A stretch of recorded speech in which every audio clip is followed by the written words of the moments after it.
அறிவாளியின் அறிகுறிகள்: தன் அடுத்த செயலை ஒருபோதும் வெளிப்படுத்த மாட்டார்கள். எப்போதும் ஆர்வமுள்ளவராக இருப்பார்கள். மிகுந்த சுய கட்டுப்பாடு கொண்டவர்கள். வதந்திகளை ஒருபோதும் பரப்ப மாட்டார்கள். சவாலானவற்றையே தேர்ந்தெடுப்பார்கள். தன்னிடம் உண்மையானவராக இருப்பார்கள்.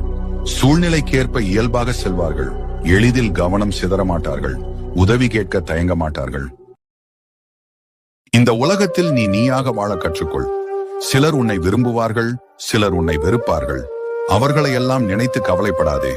வாழ்க்கை மிகவும் அழகானது. அதை நீங்கள் ரசிக்க தயாராக இருந்தால் அது உங்களுக்கு அழகான ஓவியத்தை காட்டும். நீங்கள் அதை பார்த்து கவலைப்பட்டால் அது உங்களுக்கு நரகத்தை காட்டும். வாழ்க்கையில் நடக்கும் சின்ன சின்ன விஷயங்களையும் ரசிப்பவர்களுக்கு தான் வாழ்க்கை மிகவும் அழகாக இருக்கு. ஒவ்வொரு ரூபாயும் உன்னை கேட்டுதான் செலவழிக்கணுமாங்கிறது அடிமைத்தனம்னா, ஓடா தேஞ்சு உழைச்சு சம்பாதிச்ச காசை குடும்பம், மனைவி, குழந்தை, படிப்பு, மருந்து, மாத்திரை, கடன் எல்லாத்துக்கும் செலவு பண்ணிட்டு தனக்குன்னு ஒரு ரூபா கூட செலவு பண்ண முடியாம இருக்க ஆண்களும் அடிமைதானே மேடம்?